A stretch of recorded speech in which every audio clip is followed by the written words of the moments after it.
If you've been playing guitar for a while, there's a good chance you've learned a bunch of scales and arpeggios, basically learning patterns off a page. But you haven't been able to break free of the patterns and create melodic, passionate solos that come from the heart. Or maybe you're stuck and you can't solo at all. In other words, you know a lot of stuff, but you still can't really play. At least not in the throw your head back, close your eyes, and just cut loose without thinking sense. In this video, I'm going to share with you the most important thing I think you need to do if you want to transcend patterns, play more from the heart, and get the music you hear in your head out through your fingers onto the fretboard. This is something fundamental to all great lead guitarists, and I know if you embrace it, your playing is going to grow by leaps and bounds. So grab a guitar, open up your mind, let's get into it. So what is this super important fundamental, and why is it so important to making quantum leaps in your playing and reaching your full potential, not just as a lead guitarist, but as a musician? It's letting go of sheet music, tabs, and fretboard charts and learning to trust the connection between your mind, your ears, and your fingers. I know that sounds scary, and there's probably some of you out there that are already starting to sweat at the idea of not having something in front of you telling you where to put your fingers.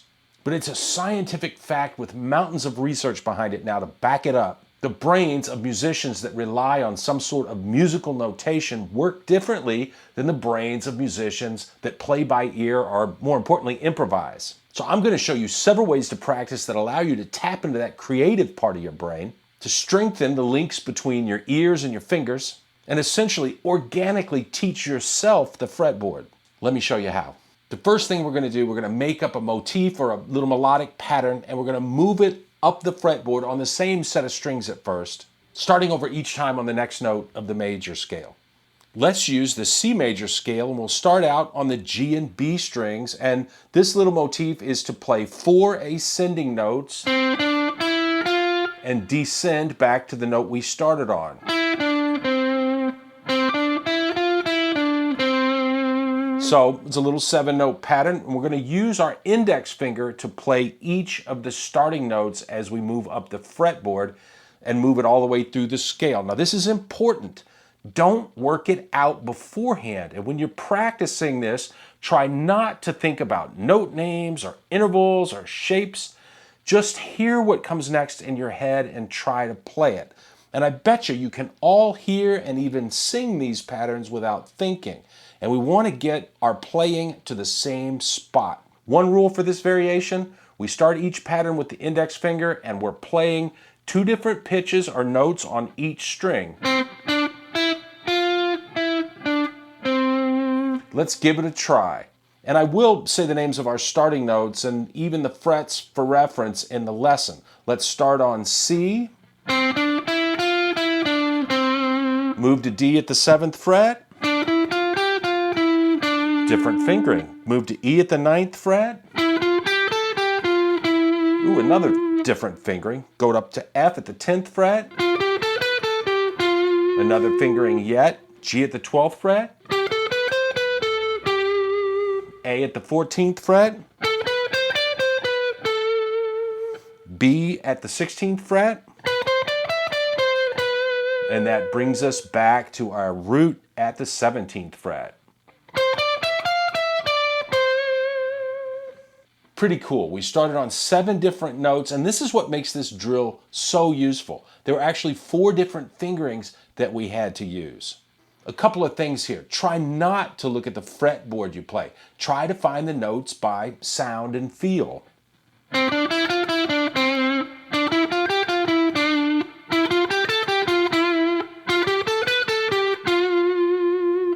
If you make a mistake, do it over and find the right notes. That's what I mean by teaching yourself the fretboard. Failure is an amazing teacher. You're going to think I'm nuts, but I used to practice this stuff in the dark. And it was pretty amazing how quickly I got good at it. Take your eyes away where you have to trust your ear and your fingers. It's amazing what starts to happen. Give that a try. Okay, next variation. We're going to use the same motif, but we're going to start the motif each time using a different finger, which means we have to figure out different fingering patterns. We're going to play this time using our middle finger on each starting note. And the rule is, again, to stay in position and play 2 different pitches on each string. And when I tried this the first time, I could not believe how uncomfortable and funky it felt. Why? Because if you're like me, you've gotten very used to starting ideas and scale patterns with your index finger. Starting with our middle finger forces us to use the index finger less and the ring finger and pinky more. So just this first pattern of the motif where we start at the 5th fret and we're going to use just the middle ring finger and pinky. It feels so weird. My index finger is literally straining because it wants to be the one to play that starting note so badly. Let's take it up the fretboard.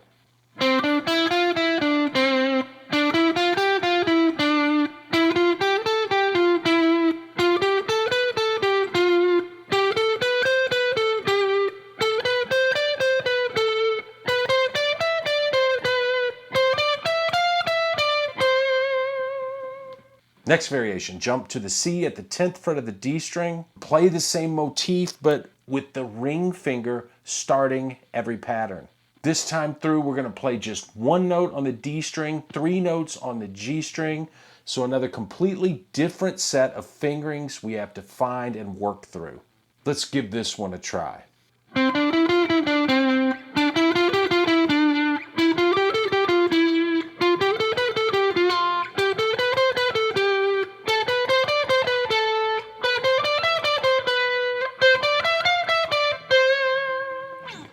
One last variation of this motif, we're gonna jump over to the low E string, the C at the 8th fret, and we're gonna start each pattern with our pinky. Again, playing one note on the 1st string, 3 notes on the 2nd string.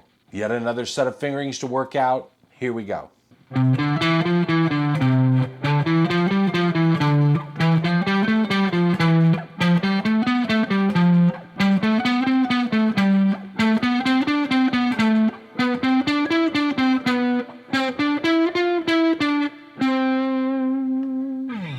Okay, I hope you're still with me because we're about to take it up a notch.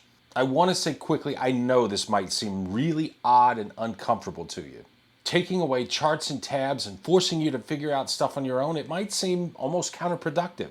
But I'm telling you, what I see in students is almost an epidemic. And what's counterproductive is getting chained to the notes on a page. I see students all the time that have worked on something and they tell me they know it, but when I take their charts away, they completely fall apart because they've never really forced themselves to memorize anything. Let's take the training wheels off and throw the crutches away. Here's another variation that's just a little tougher. We're going to start again at the C at the 5th fret of the G string, and let's play C, D, then make a jump to G at the 8th fret of the B string, then play A at the 5th fret of the E string, and we finish off the motif on the B string with the G at fret 8 and the E at fret 5. And for the curious, we're playing the root, 2nd, 5th, 6th, back to the 5th, and finishing on the 3rd relative to our starting notes. Taking it all the way through the scale for each pattern, we're going to play the first 2 notes on the G string, the 3rd note on the B string, the 4th note on the E string, and the 5th and 6th notes on the B string again. And each time we're going to start the pattern with our index finger. Some of these fingerings, they get a little funky, so once again, trust your ear. This one would be harder to sing, but I guarantee you, you can all hear it in your head. Here we go. And again, don't work it out in advance. In essence, we're improvising these patterns while we practice. Let's play.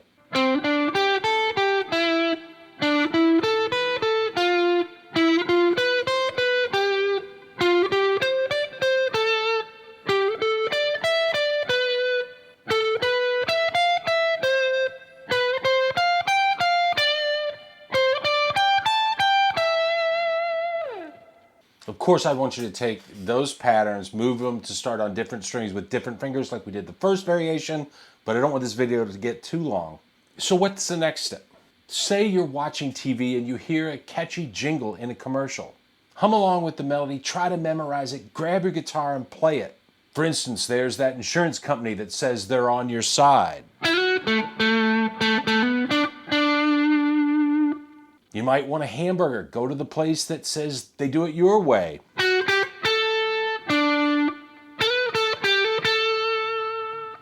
You might be in the mood for some disgusting sugary cereal with that little leprechaun as the spokesperson.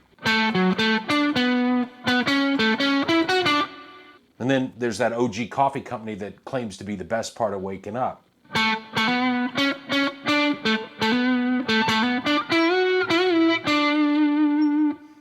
Or you hear something catchy on the radio driving home from work, memorize as much of the melody as you can. When you get home, grab your guitar, try to play it.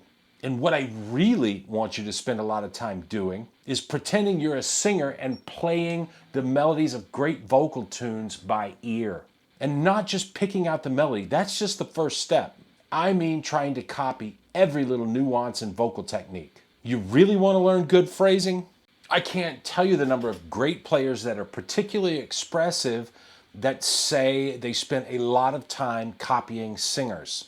Listen to Derek Trucks or say the Welsh blues rocker Chris Buck, two players that are particularly expressive, to hear what I'm talking about.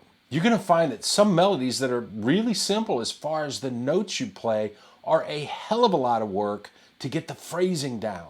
How about a simple song like Shania Twain's From This Moment On? Shania is not a particularly gymnastic singer, but she still throws in all kinds of trills, slides, and pitch bends into what she sings. That stuff is not easy to replicate on guitar. Let me play the first few vocal lines, and I'll even put up the lyrics that match the notes I'm playing to really illustrate what I'm hearing in my head. When I play this, I've literally got a loop of her singing playing in my mind. Here we go.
What's awesome is there's karaoke style backing tracks all over YouTube that you can use to practice this stuff.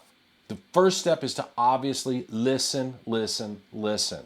Even if you're not a good singer, try to get the nuances the vocalists are using set in your mind. Then practice with the actual track to work on your timing and compare your phrasing to the original. Then finally fire up those backing tracks and put on a performance where you're singing through your guitar. I know this is probably a little touchy-feely for some of you. I bet you I'm going to get comments asking for tabs and charts of the examples I played, even though the whole lesson was about getting rid of tabs and charts.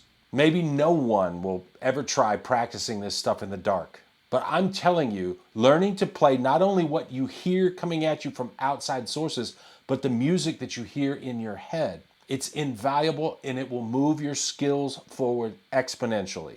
Once you get good at copying vocalists, you won't believe how much easier it makes learning solos, but also riffs and rhythm parts. As always, thanks for watching. Keep practicing, keep improving, and having fun with that guitar. I'll see you next week.